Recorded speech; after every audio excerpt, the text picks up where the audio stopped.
Imagine this.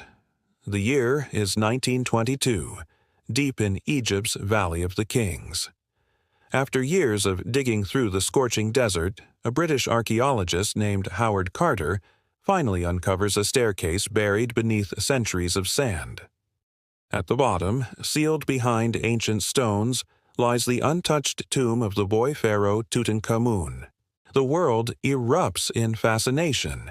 Newspapers shout headlines of gold, glory, and an unimaginable archaeological find.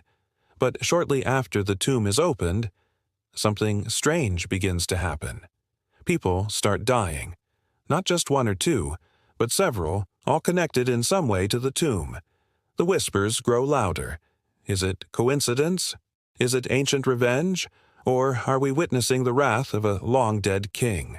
Today, we'll dissect one of the most chilling legends in archaeology, the curse of the Pharaoh. But we're not just telling ghost stories. We're turning on the lights through science, history, and cold, hard facts. Let's be clear about what we're exploring. This video isn't about confirming or denying ancient magic. It's about looking at why this myth became so powerful and what real dangers might have inspired it.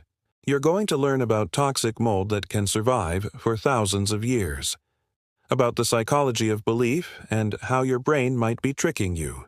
You'll even see how media manipulation in the 1920s turned a coincidence into a curse that terrified the world. So, if you're the kind of person who loves mysteries, but also wants to separate facts from fantasy, keep watching, because what you're about to discover is more fascinating than any curse.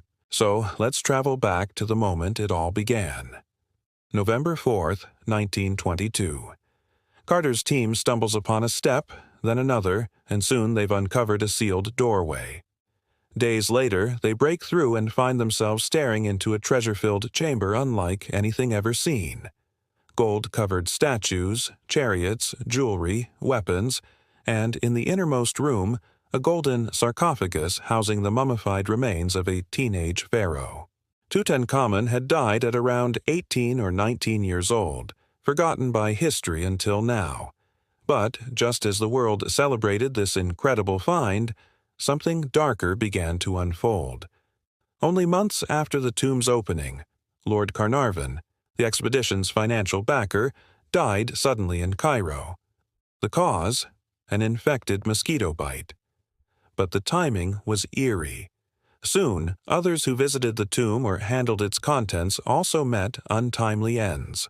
A total of over 20 deaths would later be connected to the curse. Headlines exploded.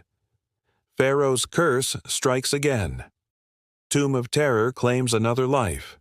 Journalists claimed an inscription warned, "Death shall come on swift wings to him who disturbs the king's peace."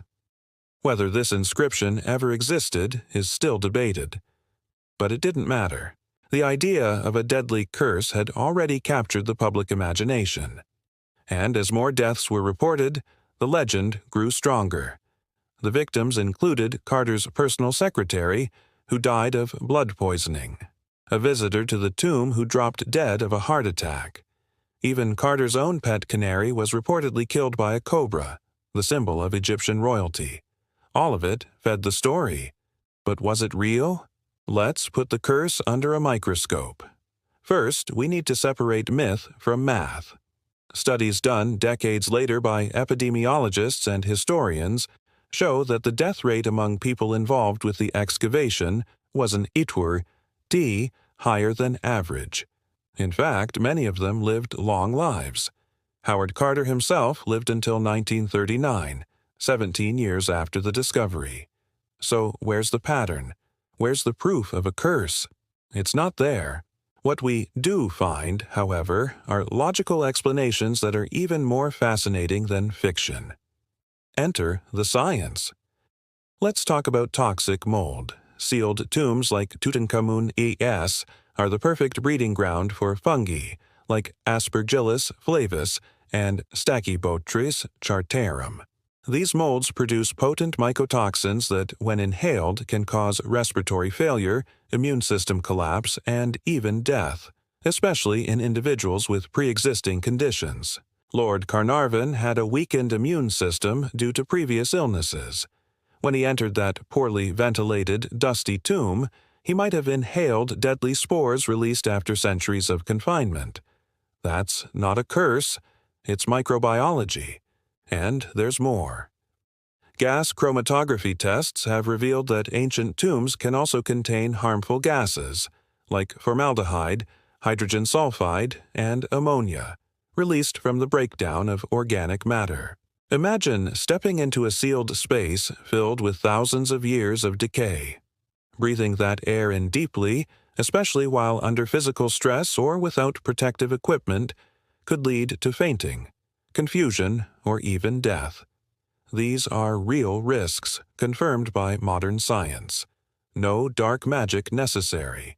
But if science offers these explanations, why do we still love the idea of a curse? This is where psychology enters the tomb. Our brains are wired to find patterns, even when they don't exist. It's called apophenia, the tendency to link unrelated events to create meaning. Add a touch of fear, a dramatic backstory, and a few mysterious deaths, and our minds do the rest. And then there's confirmation bias. Once we believe in the curse, every unusual event feels like more proof. That's how a myth survives, even thrives, for over a century. We also have to blame the media. In the 1920s, newspapers were in fierce competition for attention. What sold better than dry academic reports? Ghost stories, curses, deadly revenge from the ancient world. So headlines were exaggerated. Connections were invented. Context was ignored. They created a global sensation and made Tutankhamun more famous in death than he ever was in life. But fame built on fear doesn't always serve the truth. So what's the final verdict? The so-called curse of the Pharaoh was likely a mix of selective memory, scientific ignorance, and sensationalist storytelling. While a few deaths may have been linked to real health hazards like mold or gas exposure, the majority were coincidences stretched into conspiracy. There is no ancient magic proven to have reached across time to punish the living. What we do have is something much more powerful, a lesson in critical thinking.